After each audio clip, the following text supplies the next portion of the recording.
You're listening to the Options Insider Radio Network, the home of the Options Podcast. For more quality options programs, visit theoptionsinsider.com or search for Options Insider Radio Network in your podcast provider of choice. Listeners can also access all of our programming through our mobile app available in the iTunes and Google Play stores. Select programs are also available via live stream at mixlr.com/options-insider. That's mixlr.com/options-insider. Don't forget to follow along with your favorite programs and submit your own questions for the hosts at twitter.com/options, stocktwits.com/options, facebook.com/theoptionsinsider, or via questions at theoptionsinsider.com.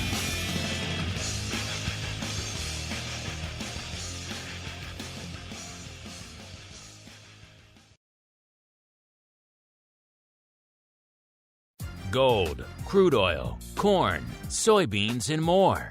With so many tradable products, the futures options market can be an intimidating place. How can you possibly keep track of the latest trading developments across so many different products? Don't worry, we've got you covered. Welcome to This Week in Futures Options, the program designed to help active futures options traders stay on top of this ever-changing marketplace. Each week, we'll break down the top trades, hot products, volatility explosions, and much more. This Week in Futures Options streams live, so be sure to check out our live stream via the Mixlr app. That's MIXLR. Or join our live chat room at mixlr.com/options-insider. Whether you're an experienced veteran or a newcomer looking to separate the wheat from the lean hogs, This Week in Futures Options has the information you can't find anywhere else. This Week in Futures Options is brought to you by CME Group, the world's leading and most diverse futures and options exchange. For more information and educational resources about futures options at CME Group, visit cmegroup.com/options. This Week in Futures Options is also brought to you by FTSE Russell, a leading global provider of benchmarks, analytics, and data solutions. For more information, please visit ftserussell.com, cboe.com, and cmegroup.com. And now, get ready to break down the latest futures options trading activity. It's time for This Week in Futures Options. All right, everybody. That music means it is time once again for TWIFO, This Week in Futures Options, the program where we break down everything going on the futures options side of the fence over there at CME Group. My name is Mark Longo from theoptionsinsider.com, as well as, of course, from this fine network upon which you're listening to this program and so many others right now. Remember, in these troubled times, it's more important than ever. We've seen a rash of new listeners discovering the network week after week out there. And we understand it. These are trying, these are difficult, these are turbulent times. So if you want to keep that influx of new listeners coming, if you like what you hear out there, leave those reviews in your platform of choice. Help those people who are confused out there these days. Help them find a way to our content to maybe kind of talk them off the ledge in these crazy times. And of course, keep those questions coming too.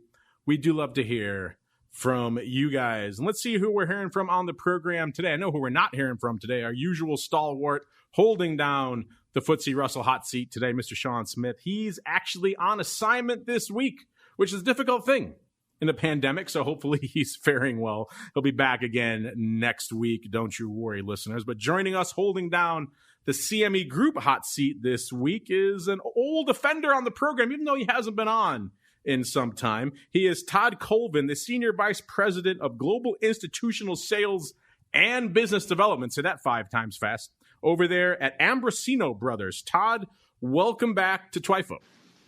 Mark, thank you very much for having me. And Todd, you were on the program, but it's been a while. It's been a couple of years since you've been on the show. Obviously, a lot of new listeners have discovered the program since that time. So why don't we go back, give our audience a real quick overview of your background in the space, as well as what it is you do day to day over there at Ambrosino Brothers. Well, Mark, I've been down on the trading floor for the better part of 25 years, trading on and off the floor and focusing on equities, currencies, interest rates primarily, certainly looking at metals and other commodities as well. We deal with institutional clients. We deal with different bank entities, funds, hedge funds, money managers, and our job is to find them the best price for them. And in doing so, we are able to, we talk to both sides of the fence. We talk to the end user, we talk to the market makers, and our job is price discovery, and that's what we've been doing down there for a long time. A challenging business in these turbulent times, but an important one nonetheless. Well, Todd, since you are our guest, I will give you the pride of place, sir. This is where we choose where we begin our journey in our movers and shakers report. Should we start with the light side, aka the upside this week, or should we go to the dark side, Todd? I'm going to say let's start with the light side. Why not? I could see we'll go to the dark side later. I can see why you might get along with my usual co-host, Mr. Sean. He always chooses the light side out there as well, even though not a lot of light side on the screen. By the way, you guys, as always, listeners, can play along with the home game while you're listening to the show or anytime, really. CMEGroup.com/TWIFO. This Week in Futures Options, or TWIO, TWIO, This Week in Options, also works. By the way, they're case sensitive for some reason. So if you type them in caps, not going to work. So make sure it's one of the few URLs on the planet that is case sensitive. But c'est la vie. CMEGroup.com/TWIFO or /TWIO. So you can generate, not the movers and shakers reports. We'll get to that in a little bit. We have a question about that. But you can generate the This Week in Futures Options reports that are pivotal to the show. So this week, of course, looking back, it's pretty much another one of those weeks where it's dominated in one direction. This time it is to the dark side. In fact, we had to scramble the five names that were up on the week to make the light side. Let's start at number 5 here, as we are wont to do. Soybean meal up 1.07%. We got the Eurodollars moving up a little bit, but it's enough to be in the top 5 this week, up 1.85%. They were number 2 to the dark side last week, off 9% last week, so a little bit of a switcheroo there for Eurodollars. Number 3, rough rice, up 2.4% this week. It was number 4 to the dark side last week, off a little over 2% last week as well. Number 2, oats, up 4.5%. Before you get excited, not a lot of options really flying fast and heavy on oats land, so we won't be hanging our hats there this week, but it is good for a mover, up 4.5%. And number 1 with the bullet, you can probably guess, it's been swinging around a lot lately. This is Nat Gas, up 9.2%. It was number 1 in the other direction last week, listeners. It was number 1 to the dark side last week, off almost the exact same amount, off 9.29%. So a lot of swinging going on, but again, Nat Gas, a smaller priced product, so you're going to see some big percentage moves out there. Now we get to the dark side. Now we're talking, listeners, because this is where they're pretty much, I would say, 80% of our chart this week on the movers and shakers is all red. Number 5 to the dark side, our old friend, the Russell 2000, off 6.09%. It was right outside the top 5 last week at number 8. It was up to about 2.5% last week. Number 4, the peso dollar. Don't see that up there too often, but down this week, off 7.13%. Number 3, soybean oil. We've been checking in a lot with the soybean complexes, all the various ones over the past few weeks. And soybean oil feeling the heat this week, off 7.57%. And we jump into metals territory, and it's really off to the races to the dark side. Platinum off 10, almost 10.25% this week. It was actually number 10 beyond our top 5 last week, off about 0.25%. And silver off 17.03% this week. So a bad week for the silver bulls out there. It was right outside our top 5 last week as well at number 9, with about off 0.5%. So a lot to parse. We'll get to all those in a minute. But I know you hang your hat in a lot of volatility and equity over there, Todd, at AMBROSINO Brothers. So we're going to kick things off there. I'm actually going to make you do double duty. You're going to hold down the CME Group hot seat as well as the FTSE Russell hot seat, at least for this one segment, because we're seeing a lot of action in the equity space as well. It's been a pronounced couple of weeks to the dark side for equities until today, of course, listeners. The market's getting a little bit of a rally, maybe a little bit more optimistic outlook on all things COVID. Most of the major indices up 1% or a little bit less, depending on where you're looking out there. And of course, the vol moving as well. Let's start in small cap land. RVX, aka the vol, the Russell 2000, at about a 35 1/3. That puts it up over 5 handles from last week. A lot of movement going on in Russell 2000. We'll get to that in a second. Our old friend VIX Cash, a.k.a. large cap vol, about 28.80. That puts it up a little bit from last show, about 1.5 handles from last TWIFO. VVIX, the vol of vol, Talked about this for a while now. The frame of reference for this used to be about 120 to the upside was pretty active, and about 75 on the downside was pretty quiet. These days, post-pandemic, it really hasn't broken 100 too often. In fact, the last time, until what happened about a week ago, before that, the last time was February 20th. And we all know what happened on February 20th. So it's starting to threaten 100 again to the downside, which may mean it's an interesting time to start looking at equity volatility. And of course, that spread widening out a little bit again, that small cap, large cap volatility spread, VIX RBX at about a 6.5. That puts it almost double what it was this time last week. So it got really tight last week, which was kind of surprising. Now it's moving quite a bit again. And of course, let's throw in there as well that new forthcoming product from CME and NASDAQ, VolQ, aka the NASDAQ Vol, at about 33.5. That puts it down about exactly a handle from where it was last show. That's a lot of place setting, Todd. A lot going on. We'll kick things off in the world of equities. What's been lighting up your tape over there at AMBROSINO Brothers in the equity space these days, sir? Well, two things. And first, when you talk about equities, I think you have to take a step back. And they've been so reactive to headlines, to the fundamentals, which tend to drive the market. And then when you get to these key moving averages and you start talking about where we're headed, with key dates coming up, things like Brexit and things like the election are really driving the trade now. At this point, I'm a little more concerned with the low volatility we're seeing, say, in the VIX index, given the sell-off we've seen since those all-time highs were put in. That used to be a trigger for the VIX to spike. We just haven't seen that. And I think those that were preparing, or those that may have been long vol going into this rally, hoping as protection, didn't really see that there. And that, to me, it's a head scratcher, at least from the outside. Certainly, when you look at the reasons for the sell-off, the world has been sort of evolving since the pandemic, but nothing has truly changed other than these upcoming events. I think there's just a little bit of capital preservation going on, but I think volatilities remain way too cheap in equity lands, especially with what we have moving forward. Interesting. And what have you been hearing from your clients over there at AMBROSINO Brothers in regard to the equity indices? In general, were they kind of big buyers of this rally? Were they a little bit spooked at these valuation levels? Were they coming to you for hedging? What kind of trends were you seeing from the equity clientele out there these days? I think that when you go back to August, and that's when you saw a lot of the insider reports coming out of big CEOs selling, that was a red flag. I think a lot of institutional buyers were slowing at that point, and that was before we put in those highs. So at this point, when you're looking for downside protection, there are plenty of opportunities because option vol is so inexpensive at this point. Wing vol remains very cheap. And those that end up buying the at the monies, looking maybe for some instant gratification, they just aren't getting it because the moves aren't coming. The moves that, while they're coming fast enough, aren't being accompanied with a bit of volatility. So at this point, I think your cheapest protection trades are in those wing vol trades, which are way out of the money calls or puts, whether you're buying them or selling them. And that it tends to be where we're focusing our looks here, because the at the monies, if you own them, has been a very painful trade.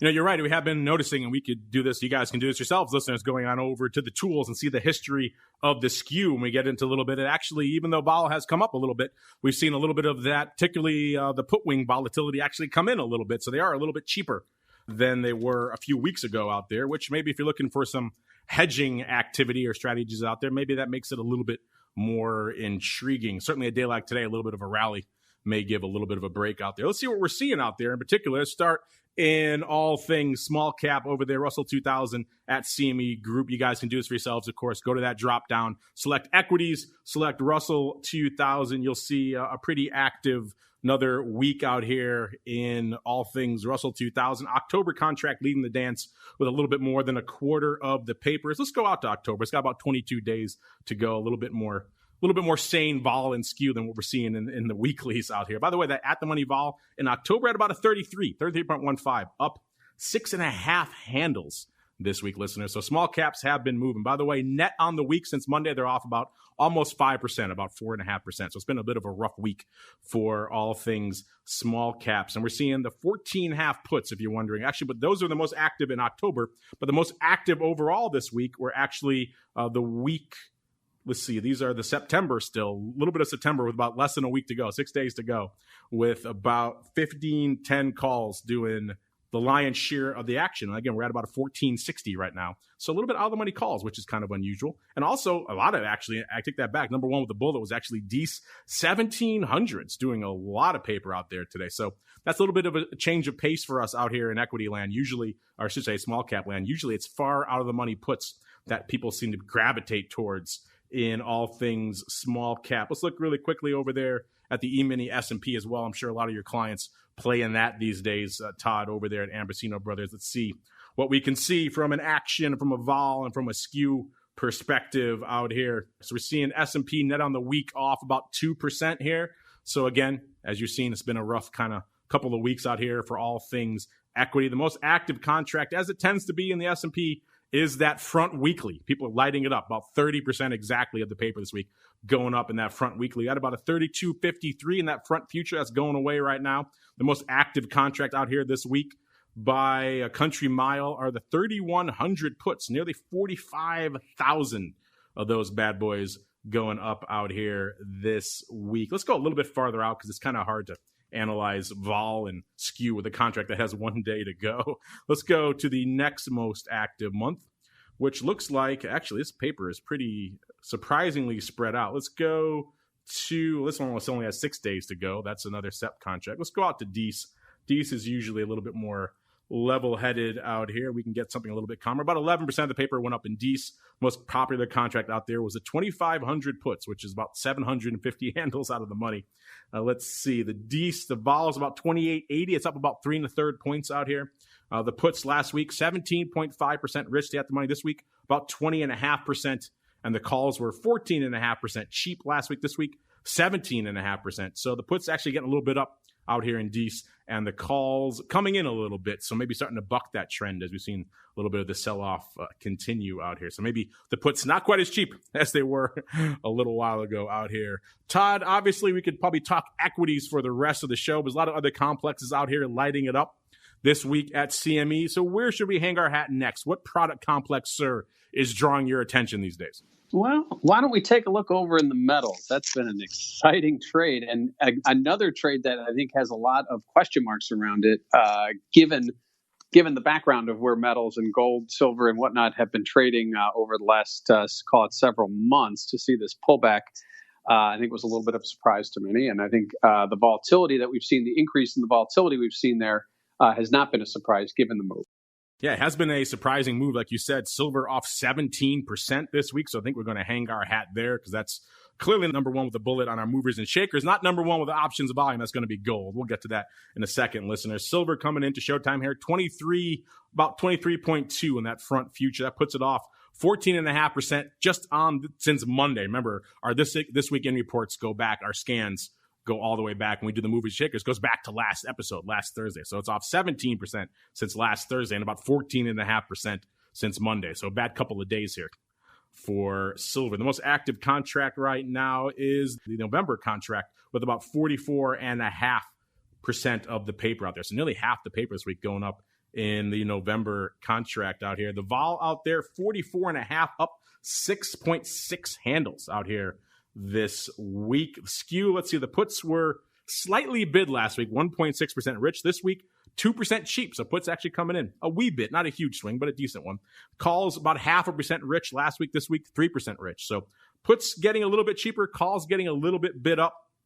That's kind of an interesting move. You see that usually when you move down the skew a little bit. See the puts come in as you break through some of those strikes. People take their profits off the table. People also start bidding up calls a little bit. You're seeing that a little bit out here in all things November in silver. In terms of the most active contracts, it was, let's see, if you said either the 30 calls or the 20 even puts, you're pretty close in either direction. 30 calls took it with about 1,800 contract. Those are out in Dees, actually. And then the 20 puts right behind you with about 1,400. So even handle trades right around that 23 and change level we're trading right now seem to be the order of the day out here in silver. Todd, the silver story has been an interesting one of late. It's always kind of been the stepchild to gold. These days, it's had a pretty big move, and a lot of people are starting to focus on it a lot more these days. And maybe this week, getting a little bit of a surprise to the downside. What's catching your eye out there in silver these days, sir?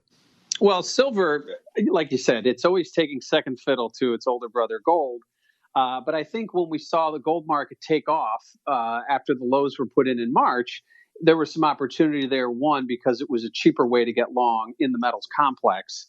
And secondly, silver, unlike gold, has industrial uses. So maybe there's some solar panel companies out there that are using silver. There's a number of different uses. It's more than a one-dimensional contract. And I think at this point, silver, which caught fire, is obviously coming off much more aggressively. And I think, as you said, when we got down, we broke down and traded through several of those strikes, we start seeing a lot of that put action being liquidated, and that in turn shifts the skew. I think there's probably going to be some call buying at this point, with the idea that you've got the election not too far off, when you've got Brexit not too far off, and you got this whole economic recovery and the Fed still up in the air. Buying calls makes sense. Cheap out of the money calls that give you the upside exposure. You just don't get that same delta as being long the underlying futures contract, but you do still get the exposure. And I think that's what a lot of investors are looking for: exposure to the market and relatively cheap while they weather the storm. And you mentioned some of your clients getting a little bit of a surprise on the big dog there, gold. It sounds like they were maybe buying into the protracted gold rally and maybe a little bit surprised by this sell-off in gold. By the way, gold listeners also selling off this week. Just, it's such a dark side week. It didn't make our top 5, but it's in the top 10. It's off about 4.7% here on the week. So a rough week for gold. It's not as bad percentage-wise as silver. But is that fair to say, Todd? A lot of your clients maybe were getting into the momentum of gold and now maybe a little bit surprised by the pullback? Yeah, I think there was in the timing of the pullback. Clearly, it was all a dollar-related sell-off in gold, because when you're looking at the risks that are lying ahead on the horizon, I don't think you want to be selling your one asset that's going to protect you from those risks.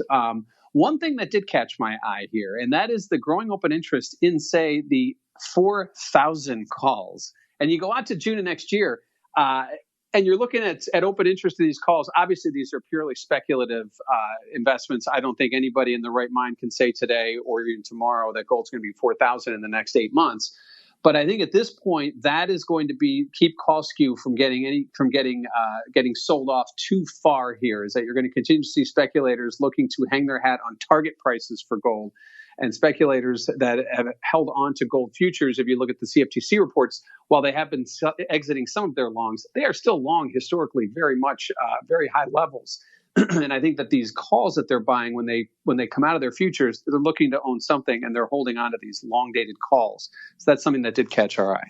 You know, that is something that's always interesting about gold. And you guys, as always, listeners, can play along as well. Choose that drop down, go to metals, and go right into gold, the big dog there. Because you're right, Todd, it's those funky strikes that always seem to pop up in gold, much more so than any other product. You know, you don't see it as much in a crude or even in the equities or any of these other products you talk about a lot, the ags. You don't see these outlandish, far out of the money bets, but you see them all the time in gold. It's just kind of the nature of the beast. I've often joked here. It used to be that gold bulls and the gold bugs were by far the most aggressive out there. If we dared to say anything negative about gold, they would come at us. Now these days, that they've been usurped by the Tesla heads and everything else out there. There are far more controversial names out there than gold, but they're still obviously out there in force when it comes to the options. Yeah, 4,000 strike. That's pretty aggressive right now. Coming into Showtime, listeners, gold again retreating below that 2,000 strike at about an 1870 right now in that front future. That puts it off about 4.7% on the week. So obviously, in most normal weeks, that would have been enough to make the top 5. This week, because it's all blood red out there, not exactly the case, but still a pretty aggressive pullback out here in gold. Let's see, the most active month out here was November again, about a little more north of a third, about 35.6% of the paper going up in November. And the most active contract out here, well, before we get to that, let's break down what's happening from a vol and skew perspective in November. Let's see, the vol just a tick under 19, 18.99. It's up about a point and a half. Or excuse me, almost 2 points, 1.9 points out here in November. So vol getting a bit of a lift, as you probably would expect out here this week. Skew-wise, interesting beast. Last week, the puts were bid 4%. This week, 1% cheap. So not a huge swing, but again, indicative of what we were talking about with silver as well. When you're blowing through strikes to the dark side, eventually, people, if they have their hedges on, if they're smart, they're going to take them off. And that's going to happen to the skew as a result. We're going to see it come in. It came in a little bit here as well.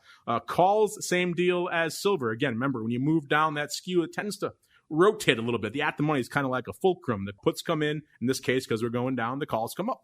And that's what we're seeing. The calls were about 0.5% cheap last week. This week, about 6.6% rich. So a little bit of a bid to the calls, kind of reflecting what Todd was saying. Maybe some folks positioning for a bit of a retracement out here. The most active contract in gold, though, wasn't in November. It looks like it was actually in December. It was about almost 10,000 of the 2,000 even calls. Probably a strike that makes sense. It's an even money strike, and just broke through it not too long ago as well. So some folks positioning. There's like most of that paper, though, was closing. So it looks like some folks, once we broke through that, they were pretty much closing all week long out here to the tune of about 10,000 contracts. So I guess once we broke through that, maybe some of the gold bugs were giving up, at least for now, and waiting to reposition. Either way, a lot of closing paper on the 2,000 call strikes here in December. Let's look really quickly. You mentioned funky out of the money calls there, the 4,000s. Todd, we didn't quite see those this week, but we did see the 3,500s in June of next year. Pretty active, over 3,000 of those going up just this week in two big trades, Monday 2,000 and 1,050 on Tuesday. Actually, I do take it back. The 4,000s traded on Monday as well. So maybe a funky fly. These have been known to go up in the far out of the money range of gold. Maybe we have one as well on Monday. It looks like 1,000 of the 3,000s went up on Monday, the D's 3,000s listeners. And then, these are June 2021 3,000s. And then 2,000 of the 3,500s. And then 1,000 of the 4,000. So maybe, Todd, we got a funky fly this week. The 3,000, 3,500, 4,000 fly going up 1 by 2 by 1 out there in June of gold. Is that kind of what you're thinking as well, sir? Yeah, I think that does. When you're talking about a 6-month butterfly, you really are, it's throwing darts. So you have to give yourself a window of opportunity, and a butterfly that is 1,000 points wide gives you just that. So I think at this point that definitely would be on the radar is a butterfly of that capacity. What you're telling me, Todd, is that you put this trade up. This is your clients, right? Love our butterfly trades, but that was not mine. That's a little bit out of the money, I think, even for you there, Todd. That's a pretty aggressive one. But again, that's gold. That's what we see in gold all the time. So it makes it fascinating. The skew moves around week after week. The vol's got some life to it again, which is fascinating. And we see these funky flies going up all the time. It seems like year after year on TWIFO, some of our trades of the year, when we break them down, tend to be funky upside flies in gold. That's just that just is a magnet for that kind of liquidity out there, which is kind of fascinating. And, there are a lot of other products that are fascinating. I want to make sure we get our listeners on as well, but we'll have time for them there, Todd. So let's hit a couple more products. What else is lighting up your tape over there at AMBROSINO Brothers this week, sir? Well, we can also take a look. When we take a look at the black gold, let's look at oil. Ah, yes. Our listeners have been known to be a little bit fond of all things energy out there. Again, listeners, you guys, as always, play along. Go to the drop down. Go to energy. Go to crude oil. And then just grab WTI.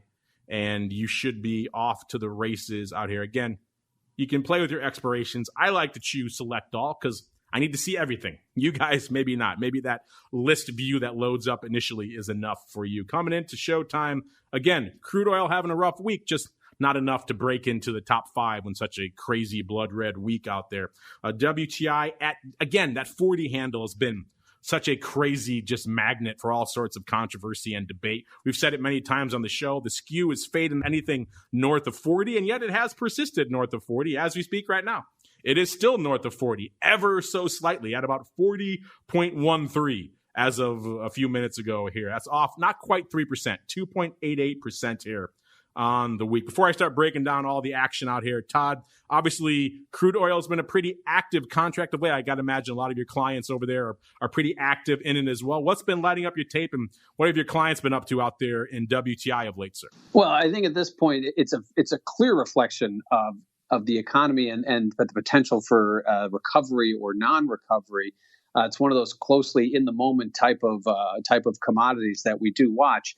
As far as looking out, the downside trade has obviously been revealed. When we saw that move back in March, we saw the position squeeze.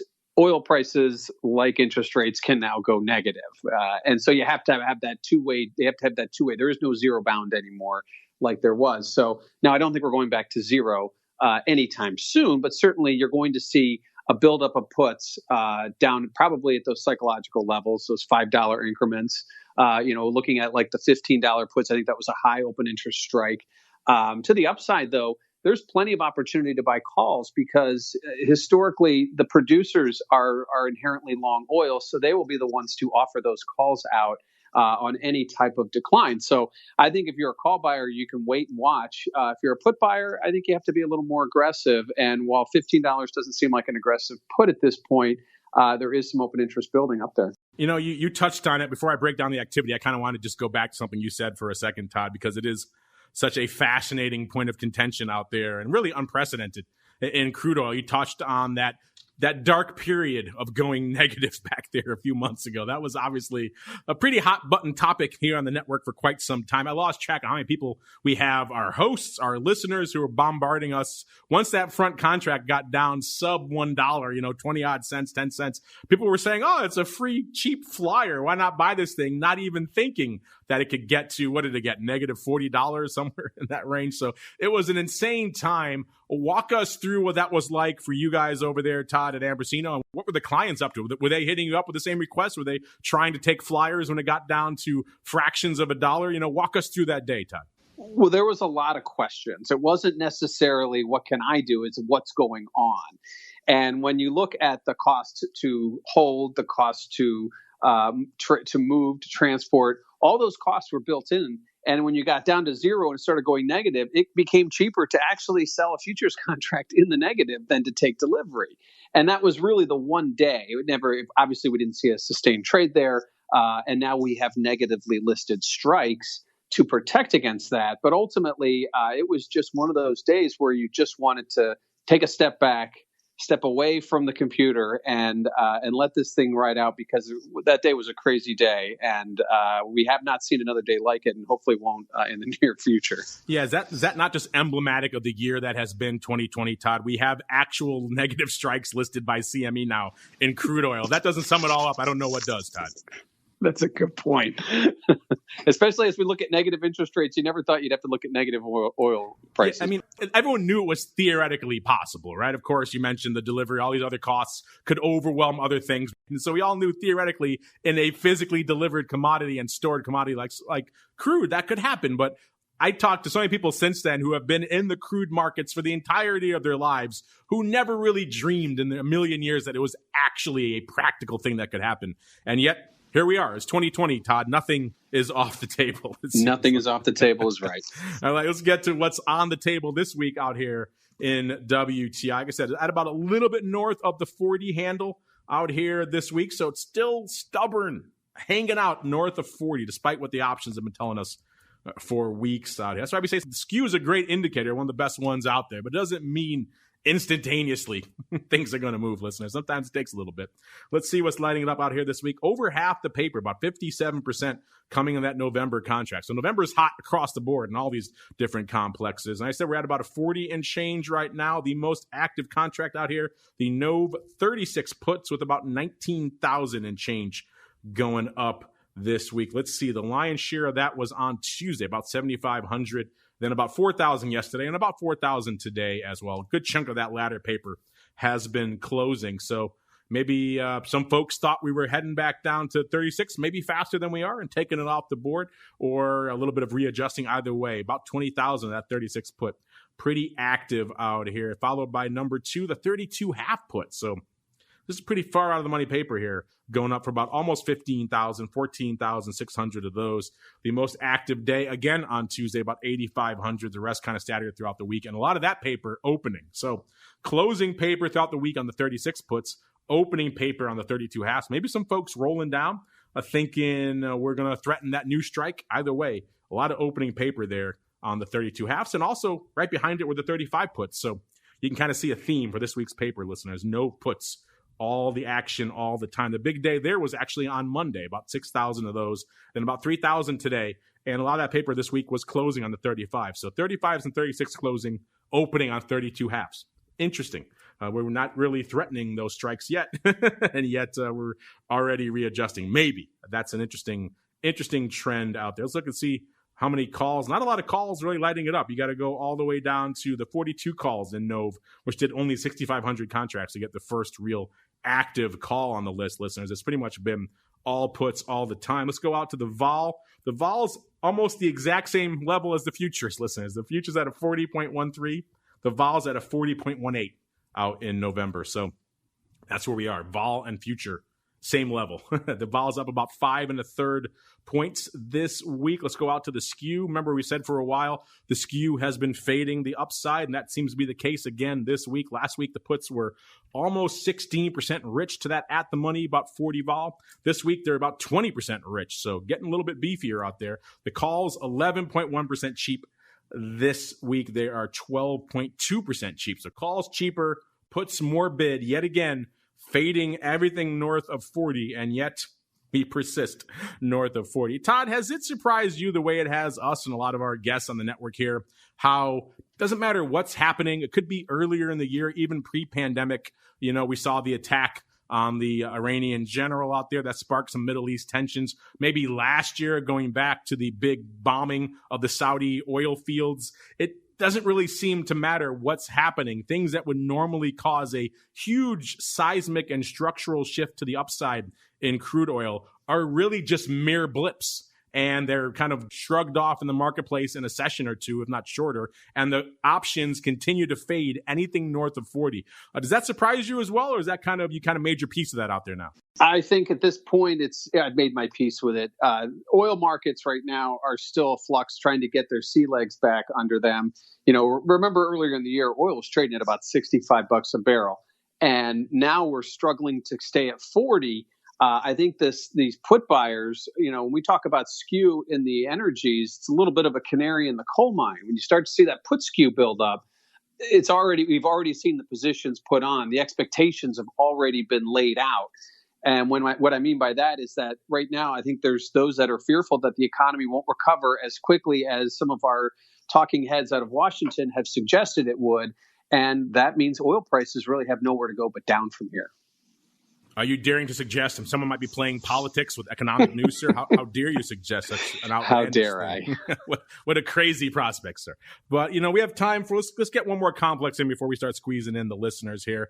Some of our big movers this week, like oats and rough rice, not really hot options names out there, but what else on our list, or perhaps your list, Todd, is really lighting it up you think we should break down for the listeners this week? Well, I think, to please the home team here, we are a rates shop. And while rate vol has not been something to talk about out loud, there are a few different dynamics that we're starting to see. I was going to say rates vol. What is that? Is that a thing? It's when the Fed takes rates to zero and says they're going to stay there for the next 3 years. How can you move a contract? And it's basically what we're seeing now is it's obviously been beaten up pretty good here. Not after the big flux we saw in March. Things got a little out of hand there in the first 2 to 3 weeks after the pandemic, after the lockdowns. But what we've seen now is a steady move lower pre-election expiry. And now all across the board are down, but we're starting to see the vol spreads between the pre-election expiry and post-election expiry are starting to widen out. They're starting to give paint a pretty ugly picture as to the market's certainty about what happens after November 3rd, which economic plan, which candidate's economic plan, which party and whatnot. We're starting to see a lot of uncertainty build there. And I think that the longer any decision from the election takes, the higher the volatility will go. So for those listening and watching rate vol just get annihilated, there may be a blip coming in the months of December and January based on the election itself. We've been talking a lot on our Volatility Views program about that exact thing, usually through the lens of the volatility futures and the volatility term structure, which is also pricing in quite a bit of madness pre and post and during the election. But you're right, you can look at that through a lot of different lenses, and certainly the rates products are showing something similar out there. Speaking of rates products, which one really lights up your tape these days? Where should we park our hats there in the rates complex, sir? Typically, when we talk rates at the Board of Trade or the CME Group, we talk about 10-year. But I think what's been stealing some of the thunder now are some of these longer-dated Eurodollar contracts, which trade out to 2022 and 2023, because those are the years and the moments when the Fed may actually, or at least has talked about, possibly taking us off the zero interest rate bound. So we are seeing a lot of we're seeing better put buying out in those longer dated Eurodollars, whereas in treasuries, it's been all about buying puts, given the idea that yields probably have limited downside and could rise if there's some kind of a surprise. How did I know you're going to say Eurodollars? It's like I already pulled it up on my screen here or something. Eurodollars, of course, listeners, one of our top 5, one of the few upside movers here this week, up nearly 2%, about 1.85%. They were number 2 to the dark side last week. It was such a big, beefy contract. It does move around quite a bit these days. It also does just more volume than pretty much anything else out there. I mean, just the most active option out here is more than probably most other complexes we're going to talk about here today combined.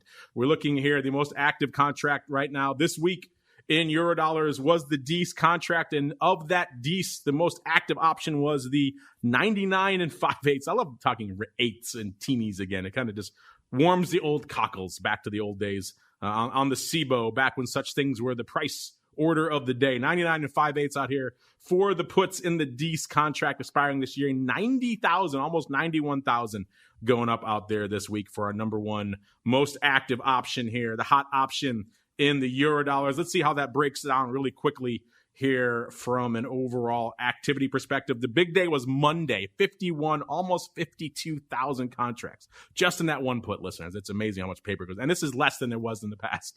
And then Wednesday, about 31, almost 32,000. And the like day on Tuesday, 1,500. And today, about 6,200. So the big days were Monday and Wednesday out there. Let's look ahead to see. Well, let's see what the vol is out here. Again, you get a little bit more juice in the Eurodollars these days than you're going to get in, let's say, a 10-year out there, which I think is about a 3 vol. You got about a 17.5 vol out here. It's up actually 1.15 points. So we were joking earlier about rates volatility, but there is a little bit to be found out here, particularly in the Eurodollars. The skew out here last week, 17.1% rich to the at the money were the puts. This week, 9%. So the puts have come in dramatically. The calls kind of unched. The calls were 5.6% cheap last week. This week, about 5%. So again, we were joking earlier, not a lot of vol in the rates complex, but you're seeing some vol, and you're seeing some changes in vol, and you're seeing some changes in volatility skew out here, which makes it fascinating. I know, Todd, you were talking too about the longer dated contracts, Eurodollars. You can go out pretty much as far as you want, listeners. And we are seeing some paper out there in those contracts as well. Again, you could scroll for days out here in all things Eurodollar. I think, Todd, you probably can do a whole show about Eurodollars activity. Maybe one day we'll do that, Todd. What do you think? I'd love to. Would you say you spend the lion's share of your day doing Eurodollars and rates, or is it equities that mostly dominate your tape over there? Yeah, our rates are our top product right now that we talk with customers about, and it's, you know, we have our moments, and right now, the good thing about the Eurodollar complex is that you can look out further than just say November, December, year end. We can go out years, and that's one of the things that we've been doing right now is trying to position for the when the Fed raises rates. I'm not going to say if, I'm going to say when they raise rates, but unfortunately, it's not going to be for another couple of years, and they've told us that, and that is one of the reasons why. Well, volatility down across the board has been lower, because once you know the answer and you work your way backwards, you kind of have things aren't as dicey. It doesn't mean that things can't change very quickly, because markets will do what markets will do. But at this point, the Fed has given us a roadmap, and that's what we're trying to be guided by. And have you seen a lot of client interest in Eurodollars, or maybe even the 10-year these days in the wake of the Fed announcement? Because like you said, the Fed kind of painted the path for us, so it kind of lays it out. Have you seen a little bit of a diminished interest? Well, initially on the lockdowns back in March, the skew and the vols were off the charts, higher and lower than I've ever seen at any moment in my years down here. And once we got to a normalized period, obviously, if you look at 10-year note yields, they've been trading in about an 8 basis point range over the last 2 weeks. That doesn't scream high volatility to anyone. So I think at this point, everything's leaning a little bit towards the puts. If you go back to the 2016 election, 10-year note Treasury yields saw a huge spike higher in the wake of President Trump's election. So there may be some that are positioning for that and are buying way out of the money puts. The put skew leans to the puts in the 10-year bucket. Over in the Eurodollar side, it's a little different because it's married to LIBOR up in the front months. And LIBOR right now hovering at around 23 basis points doesn't give you a whole lot to sink your teeth into. If you're buying calls, you're buying par calls, which is zero. percent LIBOR, and that's while it's a popular defensive trade, I don't think anybody really is hoping for rates to go to zero. So it turns it around the other way, and you have to buy something with a little more time.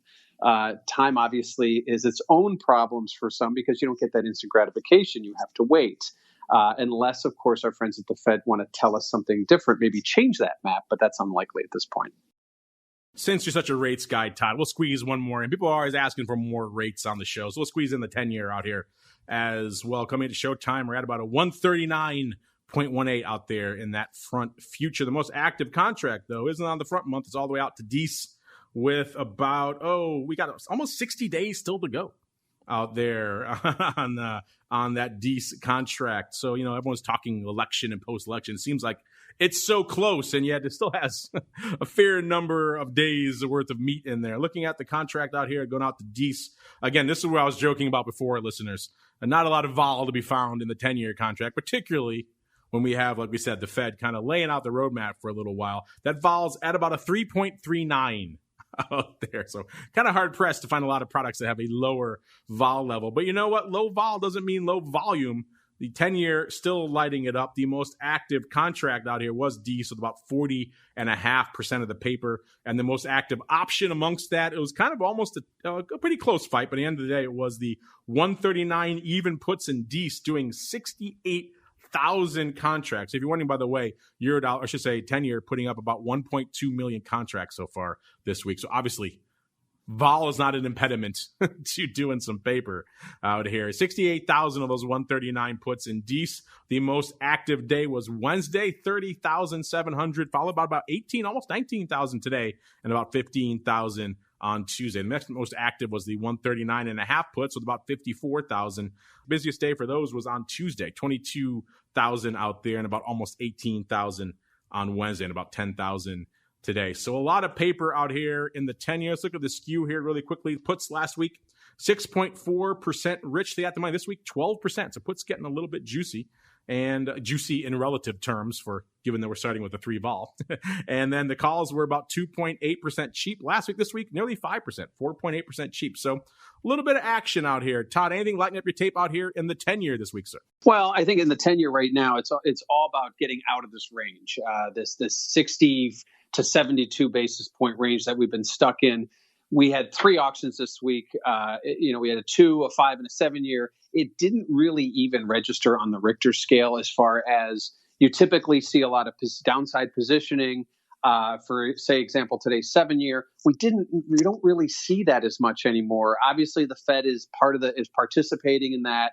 That has taken a little bit of the luster away from the Treasury complex, but I think at this point now, as we get closer to the election, you're going to start to see more of a two-sided trade. The positioners that have been looking for a potential spike in yields have already laid down their track. And at this point now, you have to ask yourself, well, what if? Because the trade of pain in treasuries is lower yields, and that leads to the calls, which are cheap right now. So trade of pain, while we don't like to advertise that, is something you do have to be prepared for. And that means buying calls, and calls are cheap right now. You also have to be prepared to answer your questions because it's that time, listeners. It's time for your futures options feedback. It's time for your questions, comments, and insights. It's time for Futures Options Feedback. Submit your questions at twitter.com/options, facebook.com/The Options Insider, stocktwits.com/Options Insider, or via questions at theoptionsinsider.com. You can also submit your feedback via our Options Insider Radio Network mobile app, available for iOS, Android, and Kindle Fire devices. You can even ask your questions live every Friday at 3 p.m. Central via our Mixlr chat room. So grab the Mixlr app or just search for Options Insider at Mixlr.com. That's MIXLR.com.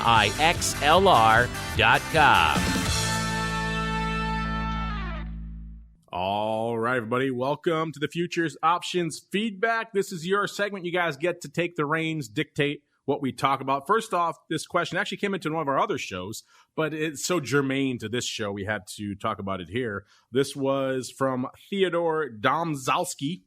He wants to know, my question is about the COT reports.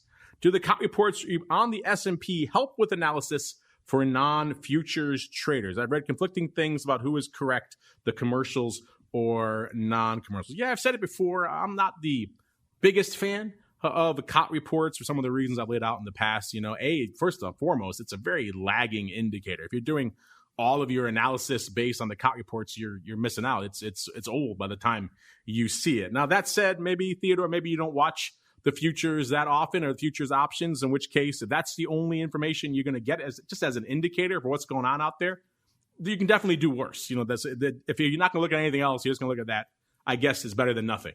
But there are other, for example, we talk about the skew a lot on here. I like to look at more direct and immediate measures of customer sentiment out there, because you could see, for example, if the puts are getting bid up, if the calls are coming in, you could see exactly what the customers are up to out there. Whereas the COT reports, and also, you're right, there's these weird delineations of commercial and non-commercial and who really falls into those categories. There's a lot of debate over that as well. So there are other issues with that. But that said, Todd, you hang your hat out there day in, day out. I'm curious for you. Maybe you use the COT reports more often. What do you have to say here for our listener, Theodore, who wants to know, should he put a lot of stock in these things?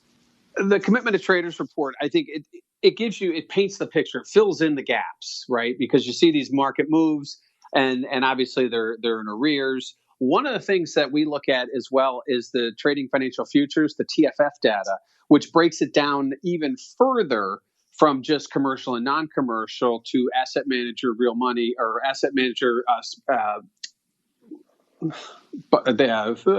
hedge funds and dealers. So you can kind of get an idea of who's in there doing it, as far as the Commitment to Traders, which is more just speculator and non-speculator, or commercial and non-commercial. So I think taking a look at that for the financial futures might give you a little more insight. There you go, Theodore. A little bit of extra homework for you, but if you want a little bit more insight, it's certainly better than just looking at the COT reports by themselves. All right, next up, we got a frequent offender here, Baiju Thomas. He says, "Hi, Mark. I must admit I listen to TWIFO every week." Well, glad to hear it there, Baiju and everybody else out there. He says, "But when I try to replicate the top 5 movers using the TWIFO link, I cannot navigate to the top 5. All I can see is the per instrument like below." And he sent a screenshot. "I'm sure you have other listeners who may also be seeing the same, so it would really help if you can tell us how from the below page to go check the top 5 movers and shakers." And no, you are correct, Baiju. I did check that before the show. And sometimes I get so excited with all the tools and all the things we're talking about that I forget not all of them go through to that page. So you are correct. If you're looking at the movers and shakers report, that is something you have to have the premium edition or an active QUIKSTRIKE account to access. So if you want to run that yourselves, unfortunately you can't. What you can do from that CMEgroup.com TWIFO or TWIO page is generate the reports that we look at for the entirety of the rest of the show, which is, as you're hearing me breaking down, complex by complex. If you want to look at crude oil, you want to look at ags, you want to look at equities, doesn't matter what you want to look at. If it trades at CME, you can pull it up on that page, and it's all for free. So that's a pretty awesome amount of data you guys get access to. The one thing you don't have, if you want, you have to have the more premium edition to get access to the market scans and some of the other things that we also do here on the show. And again, that's the folks at QUIKSTRIKE. They're a business. They need to make some money at the end. They can't give you all the data for free. I wish we could. I wish we were in that world, Baiju. But that said, I have strong-armed them into giving you quite a lot of data, pretty much completely for free. And it's all there, CMEgroup.com/TWIFO or /trial. It's kind of one of the best kept secrets in futures and futures options, really. You can get all these ridiculously great analytics for free. I mean, it's a no-brainer. So yeah, not the market scan, not the movers and shakers, but literally everything else we talk about on the show, the other 95% of it or so, it's all there. So, but good for you, Baiju, to point that out if I misspoke. I don't want to mislead anyone here on the show. Next up, Mikey. Mikey wants to know, interesting one, how do you think California's ban of the sale of gasoline cars by 2035 will impact crude oil trading and options? Yeah, this kind of just breaking news this week of California. Sounds like they want to go the way of China and try to put a limit or a ban on internal combustion cars by a couple of decades from now or so. Interesting stuff. I don't know, Todd, this is an interesting one. We just talked about earlier how the skew is just fading everything north of 40. It sounds like, if anything, this is probably going to put more pressure on that. What are your thoughts here on this potential ban in California, maybe its impact on all things crude, sir? Well, I think it's too early to tell at this point, but going out a little ways here, Governor Newsom has obviously trying to be the first in on something like this. It'll be interesting to see if anyone follows, because one announcement does not then make a trend. I think at this point, probably need to see a bigger coalition get together to fight to enact something like this. And 2035, well, it is down the road a ways. Says to me that if he had put in maybe a 3 or a 5 year deadline, that would have a much more direct impact on the contract. However, 15 years, a lot can happen in 15 years. So I would lean on the side of this is not over yet. Imagine if he came out and said all gasoline cars banned in 3 years in California. Imagine the impact of that. That would be a very different scenario. You're right, Todd. And certainly we'd see a lot of dramatic movement in crude oil right now. I think you're right. It is, so far, it's really kind of just a PR move at this point. I don't know if it has any teeth yet. If it gets approved, then maybe it will be interesting. California certainly has been in the vanguard of these types of things in the past. So if it is going to happen somewhere in the U.S., it's probably California is a good bet for where it might start. And it sounds like longer term, this is yet another argument to lean on anything north of the 40 handle, it sounds like here. And that's exactly what the market is showing us right now. So yeah, I guess it's not exactly a long-term lift for the crude bulls out there, but it's a long way from actually coming to pass, Mikey. But a good question nonetheless. All right, we're coming up against it. Let's see. I kind of want to wrap it up with this question here. We talked about this on our crypto show this week, but it's a related question for the futures and the options. I wanted to kind of talk about it here. This comes from Phil Timms. He says, how do those correlation numbers hold up if you go back even further, maybe 5 or 10 years? Is it still correlated or uncorrelated? This refers to a question we had last week, listeners on TWIFO, from Alanist. He wanted to know about Bitcoin futures and their correlation or perhaps lack thereof to equities. And we went back about a year and said, actually, over the past year, obviously this is an outlier year, but also these are the years when you kind of want those correlations to be most meaningful for your portfolio. So that's why we did it over the past year. And we said, actually, Bitcoin was pretty correlated, about 40% to the major indices in the equity space and less for other commodities. And we broke it all down. But we did give that caveat and said, hey, this is only for the past year. So Phil asked, it was Phil. He asked if we can go back farther. So we did, because we're nice. But remember, we can only go back. This is for the correlation between the Bitcoin futures and the other futures at CME. So we can only go back as far as that contract has been listed. Maybe we could find some theoretical way to go a little bit farther back because it's a reference rate. So there may be some abstract index values we can back test there. But right now we're limited to going back to the launch date of those Bitcoin futures, which was December of 2017. So you're talking not quite 3 years there, but a pretty good chunk of time here to analyze it. So we ran it back as far as we could.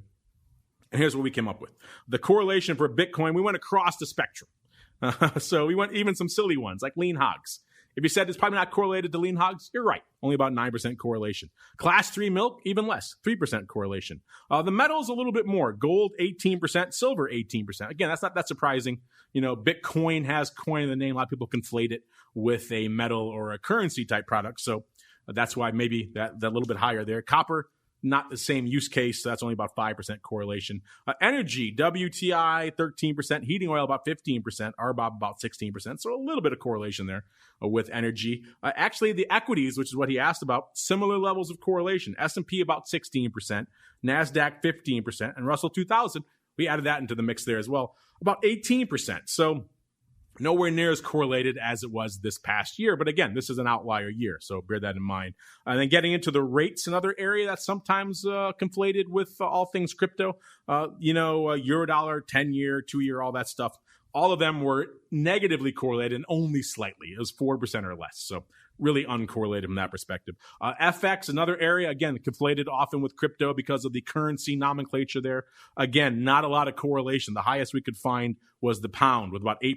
Everything else was 2% or less. So again, longer term, it is a lot less correlated, which is good. I would just put that one caveat out there that a year like this is when you need that lack of correlation to kick in. And unfortunately, in periods like March, we saw Bitcoin selling off about 30% in a day. So those are the days if you're looking at it, it's an uncorrelated asset, I'm safe. Then you get hit on days like that. Remember, when when it all hits the fan, correlation tends to go to 1. I don't know if you do any crypto over there, Todd. So if you do, have at it. And then B, what are your thoughts on these correlation numbers? Surprising, not surprising? What's your take, sir? Well, as the correlation numbers go up, I'm a little surprised that gold and Bitcoin aren't more closely correlated, given the Bitcoin store value, which is what it is right now, until it becomes some kind of a transactional currency or transactional unit. It basically serves a lot of the same principles as gold. When you look at it based on the other correlations, it is still a new product when you get down to it. I mean, yes, it's been around for a couple of years and it's had some massive moves and has what I think is a very bright future given the makeup of what's happening with the global economy. I think that it just needs more time to build. It's still an infant. When you go back, gold's been around for how many thousands of years, and Bitcoin's been around for a fraction of that. So I think the more time that Bitcoin and the more interest and the more institutional investment that we start to see in Bitcoin, those correlations may tighten up a little bit, or we may see better clarification of those correlations. There we go. Unfortunately, that music means we've come to the end of this. An hour flies by when we're talking all things futures options. Todd, you did an able job holding down not just the CME hot seat, you did both. You did FTSE hot seat this week as well. So you did double duty. Well done, sir. And if folks are intrigued, maybe they want to reach out to you guys over there at Ambrosino. Maybe you have some content or some other analysis you want them to check out. Where should they go? What should they do, sir? You can reach me at Bloomberg, TColvin14 at Bloomberg.net. That is where I'll be able to get any of your messages. There you go. Check them out over there on the old Bloomberg. And, of course, check out our friends over there at FTSE Russell, at FTSERussell.com, and at FTSE Russell on the old Twitters as well. Got some great data coming out about small caps and correlation and volatility, the impact of all things COVID-19, all those webinars they've done before as well. All of that's there as well. So FTSERussell.com, the place to go to begin your journey over there. And, of course, you know where to find our reports for this show and all the great data and research they do over there. Of course, CMEgroup.com is the place to go to start your journey there. Hit the /TWIFO. You can do all the good stuff, except, as Baiju mentioned, you can't run the scans. You can do everything else out there. And if you want to do the scans, it might behoove you to check out the QUIKSTRIKE over there. If you're trading these products, like I said it before, and you're not using that software, I don't know how you're doing it. It's kind of the only game in town. So check them out over there if you are so inclined. And again, on behalf of Todd and our friends over there at FTSE Russell and at CME, and indeed myself, I thank all of you out there for downloading, streaming, subscribing, for listening live, for sending in such great questions. Keep them coming. We love to hear from you guys. Remember, if you like what you hear, keep those reviews coming as well. It helps new folks continue to discover the program and indeed the network. More important now than ever in these troubled times. And we'll see you back here tomorrow, noon Central, 1 p.m. Eastern, the old time, for volatility views. And then it all kicks off again on Monday with the option block all the way through to Thursday and another episode of This Week in Futures Options. This Week in Futures Options is brought to you by CME Group, the world's leading and most diverse futures and options exchange. CME Group's markets help individuals and businesses around the world manage risks and seize opportunities. CME Group offers the deepest and most liquid options on futures across all asset classes, including interest rates, equity indexes, foreign exchange, energy, agriculture, and metals. For more information and educational resources about futures options at CME Group, visit cmegroup.com/options. This Week in Futures Options is also brought to you by FTSE Russell, a leading global provider of benchmarks, analytics, and data solutions. Investors in the U.S. and around the world are using FTSE Russell indexes to benchmark their investment performance and create investment funds, ETFs, structured products, and index-based derivatives. Many Options Insider Radio Network listeners will be familiar with the Russell 2000 Index. Russell 2000 futures and options are currently trading on the Chicago Board Options Exchange and CME Group. For more information, please visit ftserussell.com, cboe.com, and cmegroup.com. This broadcast is intended for informational and educational purposes only and does not constitute trading advice or the solicitation of purchases or sale of any futures or options. The rulebook of the applicable exchange should be consulted as the authoritative source on all current contract specifications.